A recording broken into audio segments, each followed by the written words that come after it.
وطر کی جو ہے ادائیگی کا طریقہ کیا ہوگا، اس کو کیسے ادا کیا جائے گا. ٹھیک، تو وطر کو ادا کرنے کا طریقہ یہ ہے کہ آپ رات میں اٹھیں گے اور تہجد پڑھیں گے.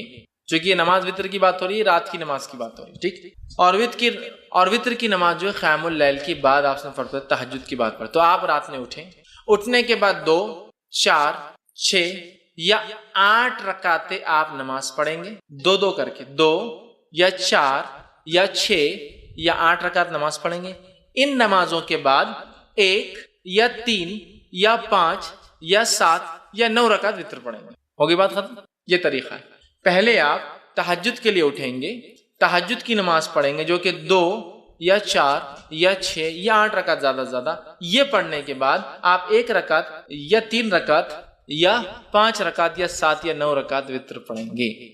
یہ اس کا پڑھنے کا طریقہ ہے. یاد رکھیے، طریقہ یاد رکھیے، اور یہی یاد رکھیے، درست چیزیں یاد رکھیے کہ ہم جو ہے اس طرح سے اس نماز کو ادا کریں تہجد کے بعد.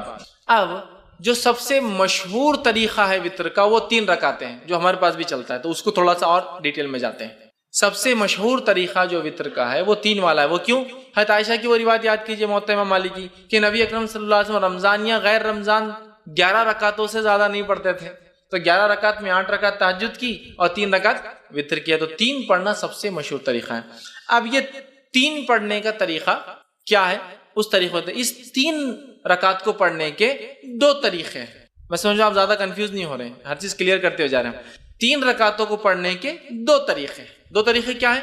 2 سلام سے 3 رکعت یا 1 سلام سے 3 رکعت. تھوڑا اس کو اور وضاحت کرتا ہوں. 2 سلام اور 2 قاعدے سے 3 رکعت یا 1 سلام اور 1 قاعدے سے 3 رکعت. طریقہ بتاتا ہوں. پہلا طریقہ، آپ نماز وطر کے لیے کھڑے ہوئے، آپ نے تکبیر کہی، ہاتھ باندھ لیا. اب آپ نماز پڑھتے ہیں 2 رکعت. 2 رکعت نماز ختم ہونے کے بعد قاعدہ کرتے ہیں.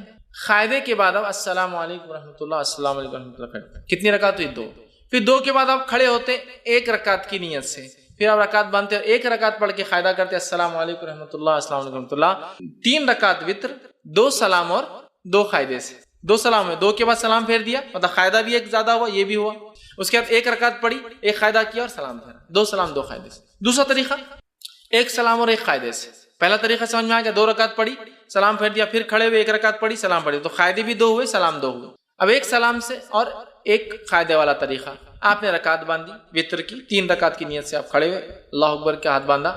کنٹینیوسلی 3 رکعت پڑھیں گے. اب 1 ختم ہوئی، دوسری پڑھا آپ نے، دوسری ختم ہوئی، بیٹھیں گے نہیں، اب قاعدے میں کھڑے ہو جائیں گے. تیسری آپ پڑھیں گے. تیسری رکعت کے پڑھنے کے بعد آپ قاعدہ کریں گے اور پھر السلام علیکم رحمۃ اللہ السلام. 1 قاعدہ اور 1 سلام سے 3 رکعت اور 2 قاعدے 2 سلام سے 3 رکعت. سمجھ میں آ گئی بات؟ کلیئر ہے؟ بہت زیادہ کنفیوژن نہیں. سعودی عرب میں سب سے زیادہ معروف طریقہ وہ پہلا والا ہے. 2 رکعت پڑھتے ہیں، سلام پھیر دیتے ہیں، پھر 1 رکعت پڑھتے ہیں. ہندوستان کے اندر 3 پڑھتے ہیں، لیکن تھوڑا سا مسئلہ ہوتا ہے. ہم 3 رکعت 1 قاعدے اور 1 سلام سے نہیں پڑھتے، 3 رکعت 2 قاعدے 2 سلام، بالکل مغرب کی نماز کے جیسے. آپ کو بولے مغرب کیسا ہے، وطر کو نہیں پڑھنا ہے، تو پھر ایک نیا لاتے ہیں. ہم الگ کر رہے ہیں نا، بیچ میں ہاتھ اٹھاتے ہیں نا، تیسری رکعت میں اللہ اکبر بول کے پھر ہاتھ باندھتے. حالانکہ ہر طرف تو رفع دین منسوخ ہو گیا بولتے ہیں یہاں، لیکن ثابت کرتے ہیں. باقی جگہ رفع دین کا بولتے منسوخ ہو گیا، غلط ہے، اور یہاں بولتے یہاں ہے. پھر کیسا منسوخ ہوا؟ یہاں تو ہے باقی. تو بہرحال الگ کرنے سے مراد، مغرب سے وطر کو الگ کرنے سے مراد یہ نہیں کہ منمانے طریقے سے الگ کرو. جو بتایا گیا وہ یہ ہے کہ قاعدہ 1 کرو اور 1 سلام سے، یا پھر 2 قاعدے، مطلب پھر 2 رکعت پڑھ کے سلام پھیر دو، پھر 1 رکعت پڑھو. یہ معنی ہے اس کا. لیکن ہمارے پاس علم کم اور تعصب زیادہ ہوتا ہے. تعصب مطلب کیا؟ ارے فیض میں ایسا بولتی ہے، ان کا مسلک تو الگ ہی دکھ رہا، کچھ اپنے سے ہٹ کے طریقہ بتا رہے. میرے بھائی یہ علم ہے، دس از نالج. علم کو ہم کو حاصل کرنا ہے. بہت ساری بات ہم کو نالج نہیں ہوتا کسی چیز کا، تو اس کا مطلب یہ نہیں کہ ہمارا مسلک الگ ہے، ہم بھٹک گئے، بلکہ ہماری کمزوری تھی، ہماری جہالت تھی کہ ہم نے علم حاصل نہیں کیا. ٹھیک ہے؟ تو لہٰذا 3 رکعت کے دونوں طریقے میں نے آپ کو بتا دیے اور دونوں سنت سے ثابت ہے. لیکن تیسری رکعت میں کھڑے ہو کر سورہ فاتحہ اور وغیرہ پڑھ کر پھر اللہ اکبر کے ہاتھ اٹھا کے پھر سے باندھنا، یہ سنت سے ثابت نہیں ہے. اس تعلق سے آپ سب سے کچھ بھی ثابت نہیں، نہ صحیح نہ ضعیف. خاص طور سے اٹھا کے پھر باندھنا نہ صحیح ثابت ہے نہ ضعیف. لہٰذا میں کہوں گا آپ کو اگر 3 ایک ساتھ پڑھنا ہے تو 1 قاعدے سے پڑھیے. آخری رکعت میں آپ کو کوئی ڈبل سے ہاتھ نہیں اٹھانا ہے بیچ میں. اب پھر وہ دعائے قنوت کیسے کرنا، پھر فرق کیسے کرنا، دعائے قنوت کی طرف میں جا رہا ہوں. پہلے میں طریقے بتانا چاہ رہا تھا. تو ہو گیا 3 وتر کا طریقہ، 2 طریقے 3 وتر کے، یہ میں سمجھتا ہوں واضح ہو گئی. اور نبی اکرم صلی اللہ علیہ وسلم سے بہت ساری حدیثوں میں یہ بات سب، جیسے صحیح مسلم کی اور صحیح بخاری کی روایت متفق علیہ. عبداللہ بن عمر رضی اللہ عنہما فرماتے آپ سب رات کی نماز کو 2 رکعتیں کر کے پڑھتے تھے اور آخر میں 1 رکعت وتر پڑھتے تھے. 2 2 2 2 2 2 2 مطلب 5 سلام ہو گئے، اس کے بعد آپ کھڑے ہوتے اور 1 پڑھتے ہیں، ٹوٹل ہوئی 11 رکعتیں. ٹھیک ہے، تو یہ طریقہ ہے اور ایک ساتھ پڑھنے کا بھی آپ سے ملتا. اب اسی طرح رکعت وتر میں کیا خیرت کر سکتے ہیں؟ تو رکعت وتر میں سورہ فاتحہ کے بعد آپ کچھ بھی خیرت کر سکتے ہیں. اور وتر کی رکعت کی خصوصیت یہ ہے کہ اس میں تیسری رکعت میں بھی آپ کو ضمی سورہ ملانا ہے. دوسری نماز میں آپ صرف پہلی 2 رکعتوں میں کرتے ہیں نا، نفل چھوڑ کر، جیسا آپ فرائض وغیرہ میں. اس میں آپ کو جیسا آپ نفل نماز پڑھتے ہیں، ہر رکعت میں آپ کو سورہ فاتحہ کے بعد ضمی سورہ ہر رکعت میں ملانا ہے. 3 ہو 5 ہو 7 ہو، ہر رکعت میں سورہ فاتحہ و ضمی سورہ ملانا ہے، یاد رکھیے. تو آپ کو سہولت ہو سورہ فاتحہ کے بعد آپ وہ ضمی سورہ ملائیں. لیکن اگر کوئی خاص سنت نبی اکرم صلی اللہ علیہ وسلم کیا پڑھتے تھے، تو اگر خاص سنت جاننا ہے تو ابو داؤد، نسائی اور ابن ماجہ کی روایت ہے، نبی اکرم صلی اللہ علیہ وسلم، جس میں حضرت عائشہ فرماتی نبی اکرم صلی اللہ علیہ وسلم تہجد جب پڑھتے، اس کے بعد وتر پڑھتے، تو سورہ فاتحہ کے بعد پہلی رکعت میں سبح اسم ربک الاعلی سورہ اعلیٰ تلاوت کرتے، دوسری رکعت میں قل یا ایھا الکافرون تلاوت کرتے ہیں، اور تیسری رکعت میں قل هو اللہ احد تلاوت کرتے ہیں. تو اگر خاص سنت آپ کو فالو کرنا ہے تو سبح اسم ربک الاعلی، ٹھیک، سورہ جو ہے اعلیٰ، اس کے بعد سورہ کافرون اور اس کے بعد سورہ اخلاص. ٹھیک، ایک روایت میں یہ بھی ملتا ہے کہ نبی اکرم صلی اللہ علیہ وسلم آخری رکعت میں سورہ اخلاص، سورہ فلق اور سورہ ناس تینوں ملا کر پڑھتے تھے. تو آپ چاہے تو یہ بھی کہیں سورہ فلق، سورہ اخلاص، قل اللہ احد، قل اعوذ برب فلق، قل اعوذ برب الناس، تینوں آپ پڑھتے تھے. یہ روایت بھی ملتی ہے. لیکن اگر آپ کو یہ سب یاد بھی نہیں تو آپ کو جو پڑھنا ہے پڑھیے، اسلام آپ کو روکتا نہیں. پہلی رکعت میں سورہ اخلاص پڑھ لیجیے، دوسری رکعت میں سورہ فلق پڑھیے، تیسری رکعت سورہ ناس، کو مسئلہ نہیں، کیونکہ آپ کو یہ اگر 3 یاد ہے. لیکن جس کو یاد ہو اور چاہتا ہے کہ سنت کی اتباع کرے تو یہ اچھا ہے کہ وہ سورہ اعلیٰ، سورہ کافرون، سورہ اخلاص. لیکن یہاں ایک چیز واضح کر دوں، اس کے علاوہ بھی امام پڑھے تو اس میں کوئی حرج اور غلطی نہیں. ورنہ بہت سے لوگ آتے ہیں، ہاں تمہارا منہج غلط دکھ رہا تھوڑا، اس میں کیا ہے، پڑھ سکتا ہے آدمی. بہت سارے لوگ ایسے ہوتے ہیں کہ ذرہ برابر سورہ بھی الگ ہو تو بولتے تم نے گڑبڑ کی کچھ. تبھی جو سہولت ہو قرآن کا، جو حصہ آسان ہو وہ پڑھے. لیکن کوئی اگر اتباع کرنا چاہتا ہے کہ نبی کیا پڑھتے تھے آپ سب یہ پڑھتے تھے، لیکن ضروری نہیں ہے، قرآن کا جو یاد ہے آپ کو پڑھ سکتے ہیں تو آپ یہ پڑھتے. اور ایک روایت میں آتا ہے کہ آپ آخری رکعت میں سورہ اخلاص، سورہ فلق اور سورہ ناس تینوں کی تلاوت کیا کرتے تھے. اسی طرح آپ صلی اللہ علیہ وسلم کے تعلق سے مسند احمد، نسائی اور ابن ماجہ کی روایت آتی ہے کہ نبی اکرم صلی اللہ علیہ وسلم 3 رکعت وتر سے فارغ ہونے کے بعد سلام پھیرتے، سلام پھیرنے کے بعد 3 مرتبہ یہ الفاظ ادا کرتے سلام کے بعد، سبحان الملک القدوس. 3 بار یہ الفاظ ادا کرتے، سبحان الملک القدوس، سبحان الملک القدوس، سبحان الملک القدوس. یہ 3 بار پڑھتے. اور ایک روایت میں آتا ہے کہ نبی اکرم صلی اللہ علیہ وسلم سبحان الملک القدوس 2 بار آہستہ پڑھتے اور تیسری بار تیز پڑھتے. مطلب جس کو حضرت عائشہ فرماتی ہم سن سکتے تھے، مطلب 2 بار پڑھتے سبحان الملک القدوس، سبحان الملک القدوس، سبحان الملک القدوس 3 بار. اور اس میں بھی آتا ہے کہ روایت میں جب آپ آخری بار تیز پڑھتے تو یوں پڑھتے کہ القدوس کو لمبا کھینچتے، سبحان الملک القدوس لمبا کھینچتے. تو یہ بھی طریقہ ہے. وتر پڑھ لیا آپ نے، اس کے بعد آپ سبحان الملک القدوس، سبحان الملک القدوس، سبحان الملک القدوس لمبا کھینچتے اس کو، یہ پڑھ سکتے. اسی طرح ایک روایت اور آتی دارقطنی کی، اس میں اضافی الفاظ یہ کہ نبی اکرم صلی اللہ علیہ وسلم سبحان الملک القدوس کہنے کے بعد یہ بھی کہتے ہیں رب الملائکۃ والروح. سبحان الملک القدوس کا معنی ہوتا ہے پاک ہے وہ بادشاہ صاحب قدوس. ٹھیک، اسی طرح رب الملائکۃ والروح جو رب ہے فرشتوں کا اور جبرائیل کا، یہ بھی آپ اضافہ کیا کرتے تھے. تو اگر آپ کو یہ بھی پڑھنا ہے تو ہمارے پاس یہ عموماً ہر 4 رکعت تراویح کے بعد پڑھتے ہیں اور بہت لمبا لمبا پڑھتے ہیں، اس میں اور بھی اضافہ ہے. ٹھیک ہے، لیکن یہ تو وتر کے بعد ثابت ہے. 3 بار سبحان الملک القدوس، 2 آہستہ 1 تیز، اور آخر کا کھینچتے ہوئے ذرا لمبا کرتے ہوئے قدوس. ٹھیک ہے، اس کے بعد رب الملائکۃ والروح، یہ بھی آپ اس کے ساتھ اضافہ کر سکتے ہیں. اب دعائے قنوت پہ آ جاتے ہیں. دعائے قنوت اس کی حیثیت کیا ہے، پڑھنا اور نہیں پڑھنے کا کیا معاملہ ہے، اور کب پڑھا جائے گا. دعائے قنوت یہ وتر کی نماز کا میں پڑھنا ضروری نہیں ہے. یہ پہلے کلیئر کر دیں. بہت سے لوگ وتر نہیں پڑھتے کہ دعائے قنوت یاد نہیں ہے، تو کلیئر کر دیتا ہوں. دعائے قنوت کا وتر میں پڑھنا ضروری نہیں ہے. یہ ایک سہولت ہے، اللہ نے مدد کی اس نماز سے، تو اس سہولت کا فائدہ اٹھائے جو اٹھانا چاہتا ہے، لیکن کمپلسری نہیں ہے. دونوں باتیں سمجھ میں آ رہی ہیں؟ میں ٹریول کر رہا ہوں، مجھے پرمیشن ہے کہ میں 10-20 کلو سامان لے جا سکتا ہوں، لیکن میں نہیں لے جا رہا ہوں، سہولت تو ہے، میں نہیں اٹھا رہا ہوں فائدہ، لیکن سہولت ہے، ضروری نہیں۔ کیوں میں کہہ رہا ہوں، میں یہ نہیں کہہ رہا ہوں مت پڑھو، میں یہ کہہ رہا ہوں بہت سارے لوگ یہ دعا یاد نہیں ہے بول کے نمازیں نہیں پڑھتے، تو نماز مت چھوڑو، یہ تو مستقل عبادت ہے، دعا اس کا ایک پارٹ ہے لیکن کمپلسری پارٹ نہیں۔ اٹیچ ہو جائے تو بھی چلے گا، ڈیٹیچ نہیں بھی اٹیچ ہوگا، نکال بھی دیا جائے تو بھی چلتا ہے۔ تو یہ دعا کی کیا حیثیت ہے؟ دعائے قنوت کی پڑھے تو اچھی بات ہے، نہ پڑھنے سے انشاءاللہ کوئی فرق نہیں پڑتا آپ کی وتر پر، نماز پر، ٹھیک ہے۔ تو اسے پڑھنے کی دعائے قنوت کے دو طریقے ہیں، دونوں طریقے بہرحال جو انسان چاہے اس پہ عمل کر سکتا۔ دعائے قنوت رکوع سے پہلے اور دعائے قنوت رکوع کے بعد۔ پہلے تو کلیئر کر دیا میں، دعائے قنوت پڑھنا کمپلسری نہیں لیکن پڑھ سکتا ہے۔ دعائے قنوت رکوع سے پہلے اور دعائے قنوت رکوع کے بعد۔ اس کا طریقہ کیا ہے؟ آپ نے رکعت باندھی، سورہ فاتحہ ضمی سورہ ملایا، ٹھیک ہے، مطلب یہ آخری رکعت کی بات کر رہا ہوں میں، آخری رکعت مطلب آپ تیسری رکعت میں اٹھے، مطلب یہ دعائے قنوت آپ جب پڑھیں گے تو وتر کی آخری رکعت میں پڑھیں گے، ایک پڑھے تو اس کے اندر 3 پڑھے تو تیسری میں، 5 پڑھے تو 5ویں میں، 7 پڑھے تو 7ویں میں، 9 پڑھے تو 9ویں رکعت میں ہوں گا۔ تو آپ کھڑے ہوئے تیسری رکعت کی، سمجھو انڈیا پاکستان ہم 3 رکعتیں پڑھتے، تیسری رکعت میں کھڑے ہوئے آپ، ٹھیک ہے، تو تیسری رکعت میں آپ کھڑے ہوئے، تیسری رکعت میں کھڑے ہونے کے بعد سورہ فاتحہ پڑھی آپ نے، سورہ فاتحہ پڑھنے کے بعد ضمی سورہ ملایا، ضمی سورہ ملانے کے بعد اب آپ کیا کریں گے؟ دعائے قنوت اپنی شروع کر دیں گے، ٹھیک۔ اس کے لیے خاص ہاتھ اٹھا کر واپس باندھنا یہ سنت سے ثابت نہیں ہے، اللہ اکبر کہنا بھی سنت سے ثابت نہیں ہے، ہاتھ اٹھانا بھی ثابت نہیں ہے۔ تو آپ سورہ فاتحہ پڑھی اور سمجھو 3 رکعت میں آپ سورہ اخلاص پڑھے، سمجھے آخری سورہ اخلاص پڑھی، اور اس کے بعد آپ اللہم اہدنی فیمن ہدیت، اور وہ دعا آپ اس کے بعد شروع کر دیں گے پڑھنا۔ یہ ایک طریقہ۔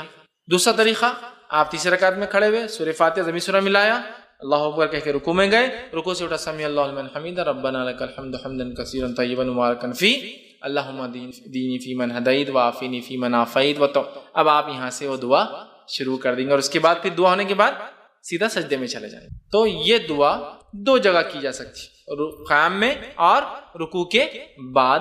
اس میں افضل قیام میں کرنا ہے، اس میں افضل قیام میں کرنا ہے، گو رکوع کے بعد بھی کی جا سکتی۔ امام بخاری نے ایک باب ہی باندھ دیا اپنی کتاب میں کہ قنوت، وتر میں قنوت رکوع سے پہلے اور رکوع کے بعد، مطلب قیام میں اور رکوع کے بعد، دونوں ہی درست ہے، لیکن افضل کیا ہے؟ قیام میں کر لے آپ، یہ زیادہ افضل ہے، اس لیے کہ نبی اکرم صلی اللہ علیہ وسلم نے فرمایا، حدیث جو ہے نسائی کی اور ابن ماجہ کی ہے، ابی بن کعب رضی اللہ عنہ فرماتے ہیں، کہتے ہیں نبی اکرم صلی اللہ علیہ وسلم رکوع جانے سے پہلے دعائے قنوت پڑھا کرتے تھے، رکوع میں جانے سے پہلے دعائے قنوت پڑھا کرتے تھے۔ تو اس سے میں کہہ رہا ہوں رکوع سے پہلے پڑھ لینا یہ افضل ہے۔ اب اس میں کیا، اس میں ہاتھ اٹھایا جائے؟ تو ہاں، آپ اس میں چاہے تو ہاتھ باندھ کر بھی کر سکتے ہیں قنوت، اور ہاتھ اٹھا کر، چونکہ دعا میں ہاتھ اٹھانا یہ سنت یا ادب ہے، تو آپ ہاتھ اٹھا کے بھی کر سکتے ہیں، لیکن ہاتھ اٹھانے کے بعد چہرے پر ہاتھ پھیر کر پھر رکوع میں جانا یہ درست نہیں ہے، اس لیے کہ کسی بھی دعا کے بعد چہرے پر ہاتھ پھیرنے والی روایت ابو داؤد کی ضعیف ہے۔ تو آپ کو عام دعا میں بھی بہت سے لوگ دعا پڑھ کے ہاتھ پھیرتے ہیں، نہیں، درست ثابت نہیں سنت سے۔ دعا پڑھیے اور چھوڑ دیجیے، دعا ہو چھوڑ دیجیے، بہت سے لوگ ہاتھ پھیرتے ہیں۔ تو اسی طرح دعا میں چونکہ ہاتھ اٹھائے جا سکتے ہیں، تو ابو داؤد کی روایت کے مطلب آپ رات میں بھی ہاتھ اٹھا سکتے ہیں وتر کے اندر، دعا جب کر رہے ہیں آپ سمجھ لیجیے آپ نے قیام کیا، سورہ فاتحہ اور سورہ اخلاص پڑھ لی، اس کے بعد اللہم اہدنی فیمن ہدیت وہ پڑھ لیا، اور پھر سیدھا رکوع میں آپ چلے گئے۔ ہاتھ پھیرنے والی روایت ضعیف ہے، عام حالت میں مت پھیری اور نماز میں بھی مت پھیری ہاتھ کو، ٹھیک ہے، آپ نے ہاتھ چھوڑ دیا، آپ رکوع میں چلے گئے۔ تو یہ تھے قنوت پہلے اور قنوت بعد میں، دونوں بھی ہو سکتا ہے، افضل پہلے ہے لیکن بعد میں بھی پڑھا جا سکتا ہے۔ اسی طرح جو ہے قنوت کے اندر جو ہے کون سی دعائیں پڑھی جائے، ٹھیک ہے، دعائیں قنوت میں جو ہے مطلب اس میں کون سی دعائیں پڑھی جائے، تو یاد رکھیے عموماً جو ہمارے پاس جو دعا چلتی ہے وہ قنوت کے لیے، وہ دعا اس طرح سے ہم لوگ پڑھتے ہیں، اللہم انا نستعینک ونستغفرک، وہ دعا ایک کامن ہے، لیکن جو سنت سے جو زیادہ قریب اور جو ثابت دعا ہے وہ یہ والی دعا ہے جو پڑھنی چاہیے، اللہم اہدنی فیمن ہدیت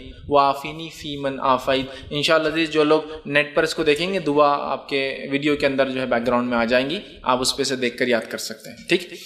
تو یہ دعا زیادہ بہتر ہے، اور وہ اللہم انا نستعینک وہ جو دعا ہے اس کے تعلق سے ایک روایت آتی ہے کہ اللہ کے رسول وہ فجر کے قنوت میں پڑھا کرتے تھے، وہ دعا وطر کے قنوت میں نہیں، وطر کی دعا نہیں تھی، وہ فجر میں کرتے تھے۔ جب قنوت نازلہ آپ کبھی فجر میں پڑھتے تو یہ پڑھتے، اور جب وطر میں پڑھتے تو یہ پڑھتے، اس لیے کہ حضرت حسن کو اللہ کے رسول صلی اللہ علیہ وسلم نے یہ قنوت خود سکھایا تھا، اللہم اہدنی فیمن ہدیت والا، سمجھ رہے؟ اب بہت سے لوگوں کو یہ یاد ہوتا ہے اللہم دینا فیمن ہدیت، وہ جمع کا صیغہ ہے لیکن اصل حدیث میں الفاظ دینی کے ہیں، اللہ میرے لیے ہدایت اور میرے لیے، لیکن جب وہ اجتماعی میں عالم کرتا ہے تو دینا کر دیتا ہے، اللہ ہمارے لیے، ٹھیک.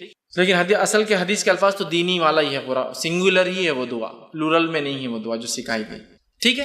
تو یہ دعا جو ہے زیادہ بہتر یہ ہے انشاءاللہ. اور بہت سارے علماء نے یہ بھی کہا کہ اللہم دینی فیمن ہدیت بھی کوئی چاہے تو پڑھ لے، اللہم انا نستعینک و یہ دعا بھی چاہے تو پڑھ لے، دونوں ملا کے پڑھ لے، کوئی مسئلہ نہیں.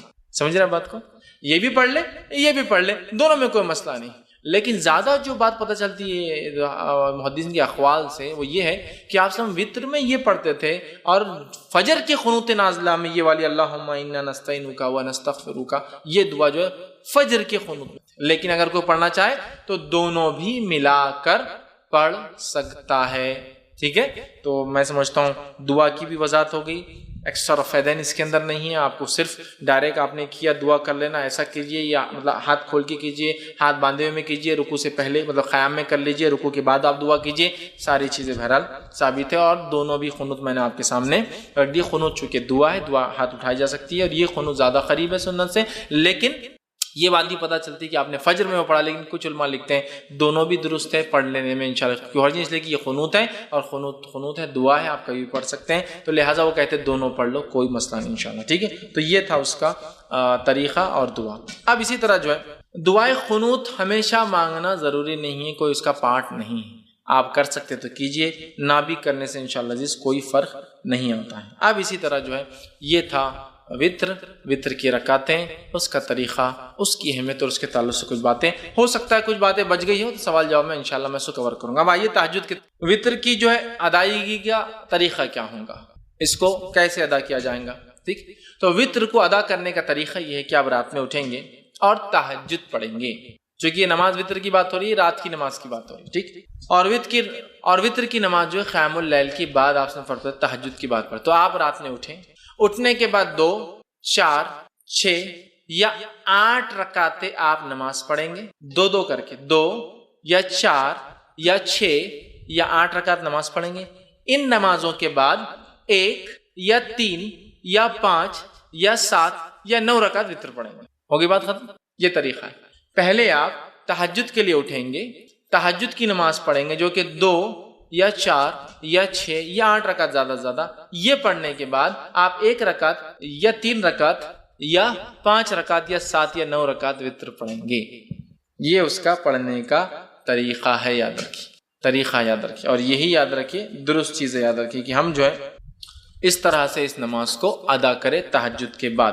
اب جو سب سے مشہور طریقہ ہے وطر کا وہ 3 رکعتیں ہیں جو ہمارے پاس بھی چلتا ہے، تو اس کو تھوڑا سا اور ڈیٹیل میں جاتے ہیں. سب سے مشہور طریقہ جو وطر کا ہے وہ 3 والا ہے. وہ کیوں؟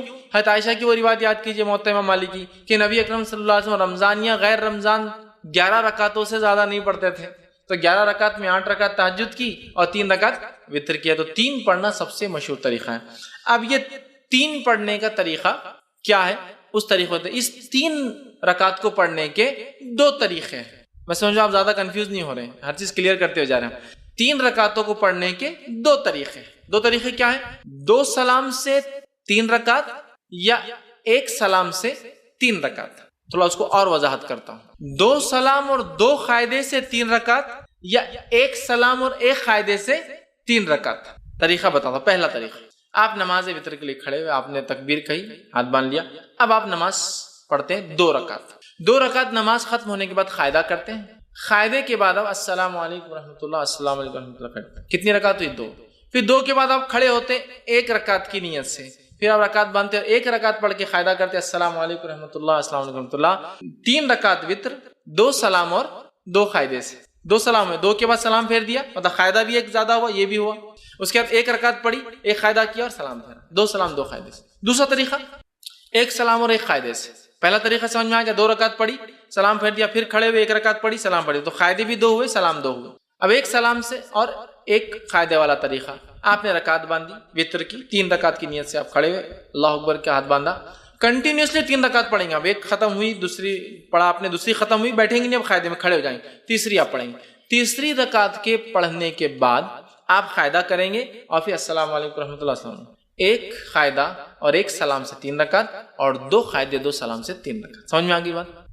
کلیئر ہے؟ بہت زیادہ کنفیوژن نہیں. سعودی عرب میں سب سے زیادہ معروف طریقہ وہ پہلا والا ہے. 2 رکعت پڑھتے ہیں, سلام پھیر دیتے ہیں, پھر 1 رکعت پڑھتے ہیں. ہندوستان کے اندر 3 پڑھتے ہیں, لیکن تھوڑا سا مسئلہ ہوتا ہے. ہم 3 رکعت 1 قاعدے اور 1 سلام سے نہیں پڑھتے, 3 رکعت 2 قاعدے 2 سلام, بالکل مغرب کی نماز کے جیسے. آپ کو بولے مغرب کے ایسا وتر کو نہیں پڑھنا ہے تو پھر ایک نیا لاتے ہیں. ہم الگ کر رہے ہیں نا, بیچ میں ہاتھ اٹھاتے ہیں نا, تیسری رکعت میں اللہ اکبر بول کے پھر ہاتھ باندھتے ہیں. حالانکہ ہر طرف تو رفع یدین منسوخ ہو گیا بولتے ہیں یہاں, لیکن ثابت کرتے ہیں.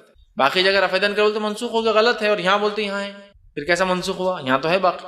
تو بہرحال الگ کرنے سے مراد, مغرب سے وتر کو الگ کرنے سے مراد یہ نہیں کہ منمانے طریقے سے الگ کرو.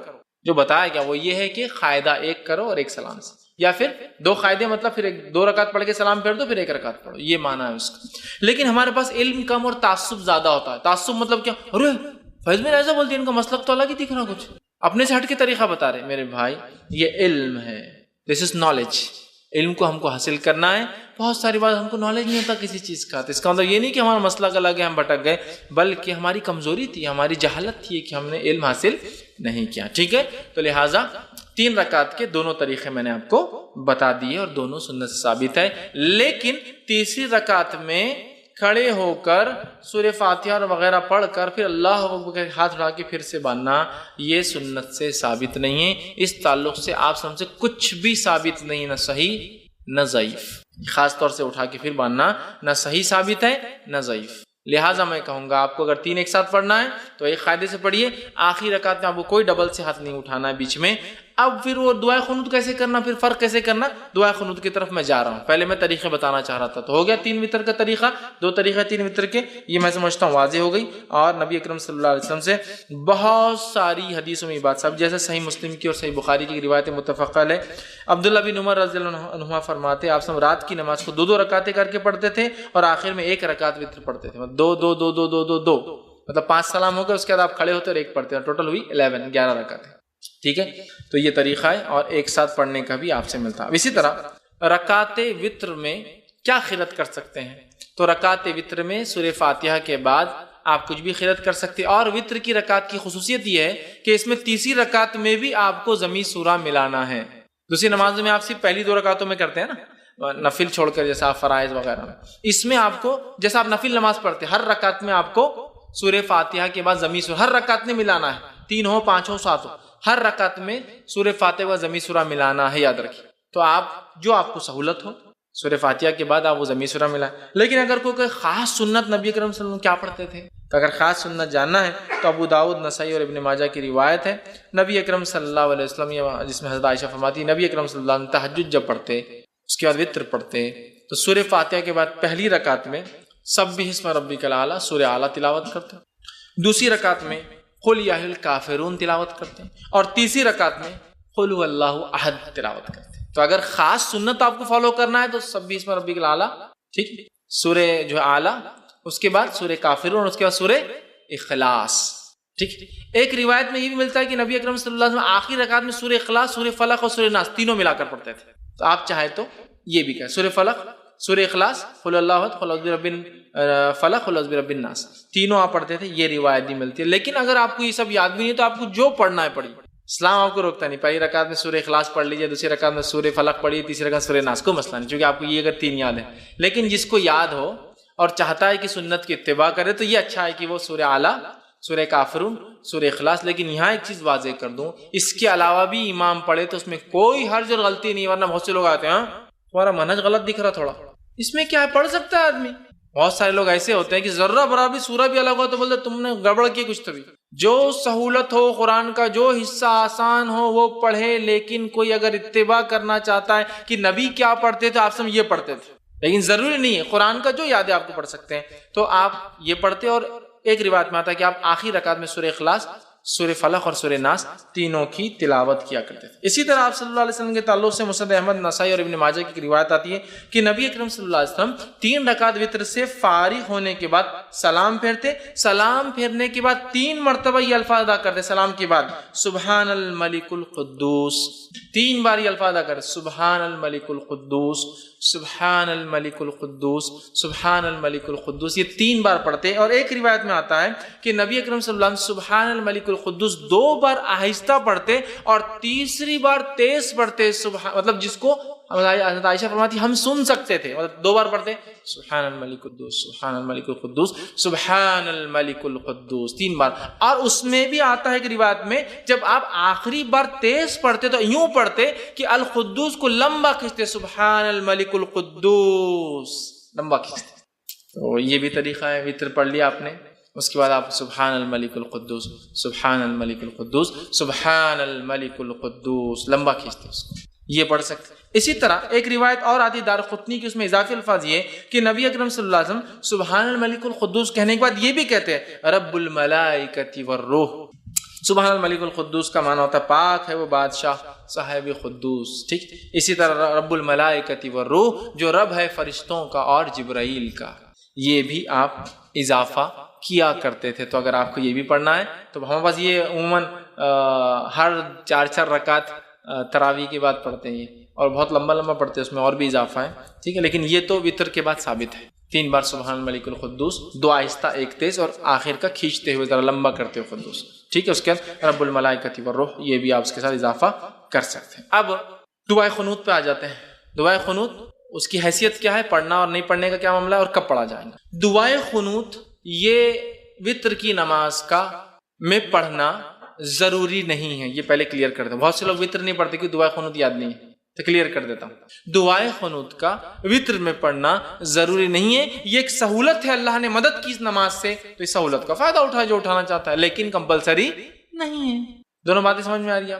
میں ٹریول کر رہا ہوں، مجھے پرمیشن ہے کہ میں 10-20 کلو سامان لے جا سکتا ہوں، لیکن میں نہیں لے جا رہا ہوں، سہولت تو ہے، میں نہیں اٹھا رہا ہوں فائدہ، لیکن سہولت ہے، ضروری نہیں۔ کیوں میں کہہ رہا ہوں، میں یہ نہیں کہہ رہا ہوں مت پڑھو، میں یہ کہہ رہا ہوں بہت سارے لوگ یہ دعا یاد نہیں ہے بول کے نماز ہی نہیں پڑھتے، تو نماز مت چھوڑو، یہ تو مستقل عبادت ہے۔ دعا اس کا ایک پارٹ ہے، لیکن کمپلسری پارٹ نہیں۔ اٹیچ ہو جائے تو بھی چلے گا، ڈیٹیچ نہیں بھی اٹیچ ہوگا، نکال بھی دیا جائے تو بھی چلتا ہے۔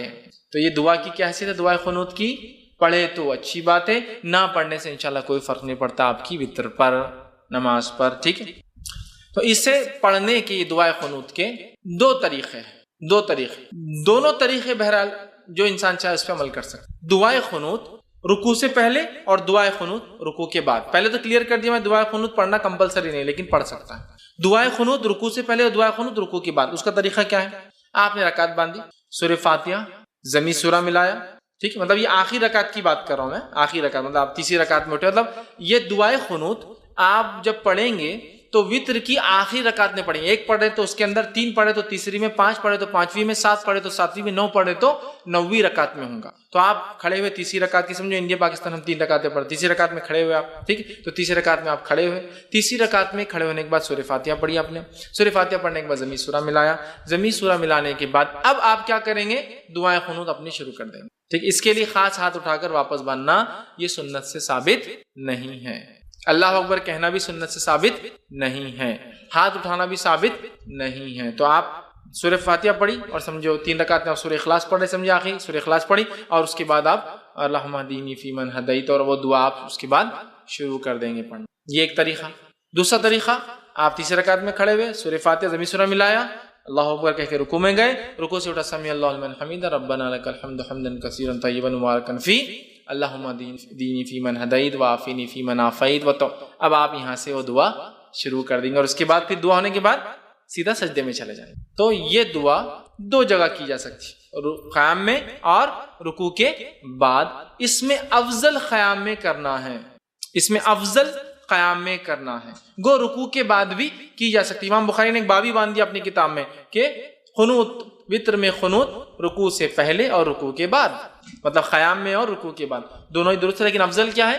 قیام میں کر لے آپ، یہ زیادہ افضل ہے، اس لیے کہ نبی اکرم صلی اللہ علیہ وسلم نے فرمایا، حدیث جو ہے نسائی کی اور ابن ماجہ کی ہے، ابی بن کعب رضی اللہ عنہ فرماتے ہیں، کہتے ہیں نبی اکرم صلی اللہ علیہ وسلم رکوع جانے سے پہلے دعائے قنوت پڑھا کرتے تھے، رکوع میں جانے سے پہلے دعائے قنوت پڑھا کرتے تھے۔ تو اس سے میں کہہ رہا ہوں رکوع سے پہلے پڑھ لینا یہ افضل ہے۔ اب اس میں کیا، اس میں ہاتھ اٹھایا جائے؟ تو ہاں، آپ اس میں چاہے تو ہاتھ باندھ کر بھی کر سکتے ہیں قنوت اور ہاتھ اٹھا کر، چونکہ دعا میں ہاتھ اٹھانا یہ سنت یہ ادب ہے، تو آپ ہاتھ اٹھا کے بھی کر سکتے ہیں، لیکن ہاتھ اٹھانے کے بعد چہرے پر ہاتھ پھیر کر پھر رکوع میں جانا یہ درست نہیں ہے، اس لیے کہ کسی بھی دعا کے بعد چہرے پر ہاتھ پھیرنے والی روایت ابو داؤد کی ضعیف ہے۔ تو آپ کو عام دعا میں بھی بہت سے لوگ دعا پڑھ کے ہاتھ پھیرتے ہیں، نہیں، درست ثابت نہیں سنت سے۔ دعا پڑھیے اور چھوڑ دیجیے، دعا ہو چھوڑ دیجیے، بہت سے لوگ ہاتھ پھیرتے ہیں۔ تو اسی طرح دعا میں چونکہ ہاتھ اٹھائے جا سکتے ہیں، تو ابو داؤد کی روایت کے مطلب آپ رات میں بھی ہاتھ اٹھا سکتے ہیں وتر کے اندر۔ دعا جب کر رہے ہیں آپ سمجھ لیجیے آپ نے قیام کیا، سورہ فاتحہ اور سورہ اخلاص پڑھ لی، اس کے بعد اللہم اہدنی فیمن ہدیت وہ پڑھ لیا، اور پھر سیدھا رکوع میں آپ چلے گئے۔ ہاتھ پھیرنے والی روایت ضعیف ہے، عام حالت میں مت پھیری اور نماز میں بھی مت پھیری ہاتھ کو، ٹھیک ہے؟ آپ نے ہاتھ چھوڑ دیا، آپ رکوع میں چلے گئے۔ تو یہ تھے قنوت پہلے اور قنوت بعد میں، دونوں بھی ہو سکتا ہے، افضل پہلے ہے لیکن بعد میں بھی پڑھا جا سکتا ہے۔ اسی طرح جو ہے قنوت کے اندر جو ہے کون سی دعائیں پڑھی جائے، ٹھیک ہے؟ دعائیں قنوت میں جو ہے مطلب اس میں کون سی دعائیں پڑھی جائے، تو یاد رکھیے عموماً جو ہمارے پاس جو دعا چلتی ہے وہ قنوت کے لیے، وہ دعا اس طرح سے ہم لوگ پڑھتے ہیں اللہم انا نستعینک ونستغفرک، وہ دعا ایک کامن ہے۔ لیکن جو سنت سے جو زیادہ قریب اور جو ثابت دعا ہے وہ یہ والی دعا ہے جو پڑھنی چاہیے، اللہم اہدنی فیمن ہدیت وعافنی فیمن عافیت۔ انشاءاللہ عزیز جو لوگ نیٹ پر اس کو دیکھیں گے، دعا آپ کے ویڈیو کے اندر جو ہے بیک گراؤنڈ میں آ جائیں گی، آپ اس پہ سے دیکھ کر یاد کر سکتے ہیں، ٹھیک؟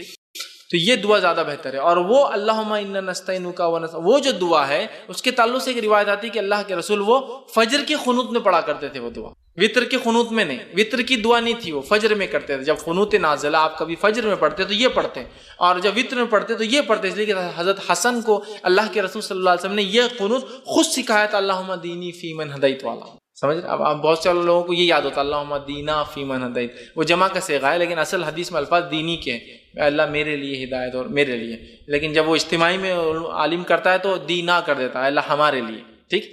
لیکن اصل کے حدیث کے الفاظ تو دینی والا ہی ہے، پورا سنگولر ہی ہے وہ دعا، پلورل میں نہیں ہے وہ دعا جو سکھائی گئی، ٹھیک ہے؟ تو یہ دعا جو ہے زیادہ بہتر یہ ہے انشاءاللہ۔ اور بہت سارے علماء نے یہ بھی کہا کہ اللہم اہدنی فیمن ہدیت بھی کوئی چاہے تو پڑھ لے، اللہم انا نستعینک یہ دعا بھی چاہے تو پڑھ لے، دونوں ملا کے پڑھ لے، کوئی مسئلہ نہیں، سمجھ رہے بات کو؟ یہ بھی پڑھ لے یہ بھی پڑھ لے، دونوں میں کوئی مسئلہ نہیں۔ لیکن زیادہ جو بات پتہ چلتی ہے محدثین کے اقوال سے وہ یہ ہے کہ آپ سب وطر میں یہ پڑھتے تھے اور فجر کے قنوت نازلہ میں یہ والی اللہم انا نستعینک ونستغفرک یہ دعا جو ہے فجر کے قنوت میں، لیکن اگر کوئی پڑھنا چاہے تو دونوں بھی ملا کر پڑھ سکتا ہے، ٹھیک ہے؟